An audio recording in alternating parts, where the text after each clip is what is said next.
Okay, so I'm just going to start off by sharing a story that happened a few summer retreats ago, I believe. So there was an optional event during free time, and of course I dragged all of the youth to go with me. And so, I don't know if you remember, but there was this event, and I'll have to admit, it was kind of long. A lot of people, a lot of the other youth from other halls, they started leaving. But our youth, we stayed, and then I could tell, not all of us may have wanted to stay. And I remember one of the youth turned to Hammy and was like, should we go? And then Hammy says, I'm going to stay. And so, I always remember that. It's a very small moment, but, I was just really proud of Hammy, right? Because he's always that great role model, even in those small moments. This is just a great example of who Hammy is, right? He is someone that his peers, and I'm sure like his friends, not even just his friends here, but they always look to him to lead, right? He's a natural born leader, and so people just look to him in the group, right? And he always knows how to give example, and not just the small moments, but the big moments, the ones that really matter.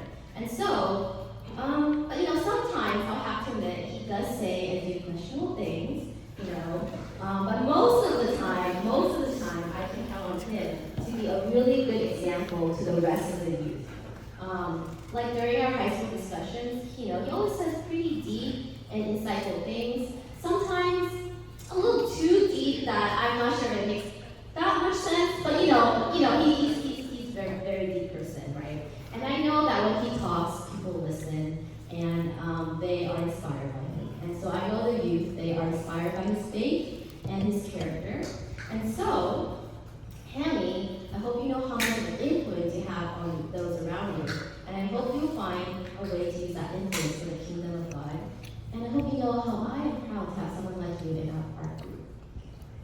Everyone, I'd like to first thank Dorcas and everyone who helped to set up this event. You guys are great. Can we get a big round of applause for them? I'd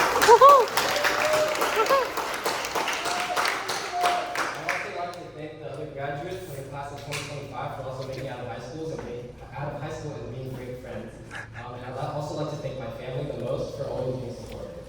This is a great opportunity to see just how much the church cares about each and every one of its believers. And yeah, so let's get into it. So I've been at this church for a really long time, and when you've been at a church for that long, something funny happens. The place kind of becomes a part of you, and so for me, each chair is starting to become kind of like a memory. Every floorboard seems to remember the feeling of a young woman running through the hallways, and from the plastic chairs in Sunday school to the awkward icebreakers, from topics that felt like banquets to all the retreats we attended. This is a church that has raised me. So today I stand before you not just as a graduate, but as a product of this place, and you guys have really shaped me as my church family. I remember Commander's strong and passionate voice during Sunday school. I remember Pastor Jeremy's sermons. They're always very honest and clear. And of course, the quiet support of our church staff, the people who never ask for attention, but are always willing to give it, one of whom I get to call Dad. At times, I've seen us laugh together, cry together, and grow together. This church didn't just teach me verses, it taught me how to live them.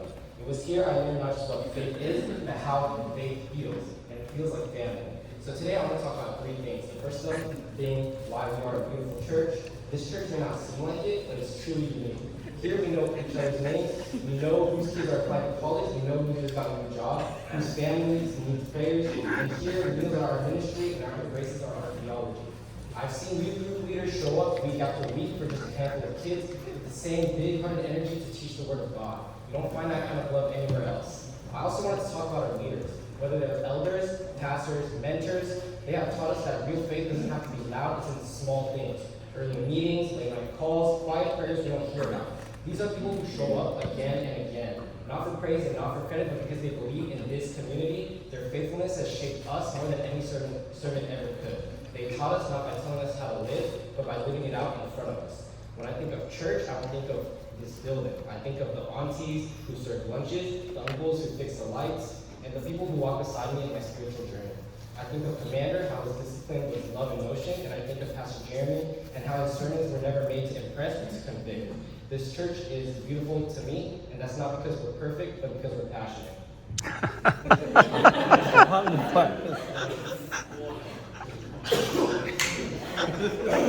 Okay, thing number 2 I want to talk about. Being hungry.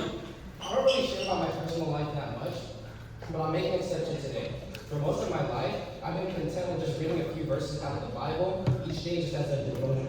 And maybe for some people that's okay. But devotion should be more than just a few minutes per day. And anyone can give God time, but what's hard to give God is yourself, to devote your life and not just 5 minutes. As I've grown older and hopefully more mature, what I've realized is that I'm hungry. I'm starving. And it's not physical hunger, not emotional hunger, or mental hunger. It's a deep and personal hunger, and it's for God's presence. Each day feels like I'm missing something, and when I take a look at my calendar, I can tell what's missing. It's time with myself and with God. So for example, I wake up only 45 minutes before school starts. I shower in 10 minutes, change in 5, eat breakfast in 10 minutes, brush my teeth, and I put lotion on my face in 10 minutes, and the next time I'm doing when I go to track practice. And then I drive to school in 10 minutes. So that adds up to 45 minutes. After school, it only takes me 15 minutes to drive to track practice. And so looking at this busy schedule, it's obvious to see what I'm missing, what I'm always starving for, and it's for silence. It's for some boredom. In the absence of activity, that's when you're doing nothing, you can find God. Church, I hope that each and every one of you are as hungry as I am. It's something that I can never get enough of. We need Him badly, and to find Him, we just need to be quiet and listen in those moments of nothing. The world tells us be comfortable, do something you like, do work, just stay busy. It may sound counterintuitive, but I think you're actually doing the most when you're doing nothing. Those are the moments that we are able to hear God and let Him work through us. And number 3 that I want to talk about is the future. As I step into college, I've been thinking a lot about what growth really looks like. People talk about it like it's a linear sprint. More achievements, more experiences. It just seems like people want more everything out of me. But lately, I've started to wonder if real growth isn't always like that. Maybe it's more complicated than we think. Maybe it's the humility to sit in unfamiliar growth. The feeling of being uncomfortable when you hear people with different stories, different ways of seeing the world, and to listen to them without trying to fix them. Maybe it's realizing that the most important conversations aren't the ones where we prove a point, but the ones where we share a piece of ourselves, hoping someone else recognizes something familiar in it. And to be clear, I'm not saying this because I'm good at it. I'm not good at it. Because I'm good at it, I'm not. For those of you who know me, I don't even like listening to my own brother. I'm saying it because I know I'm going to need these same things in college. There will be people I don't understand, people who challenge what I think.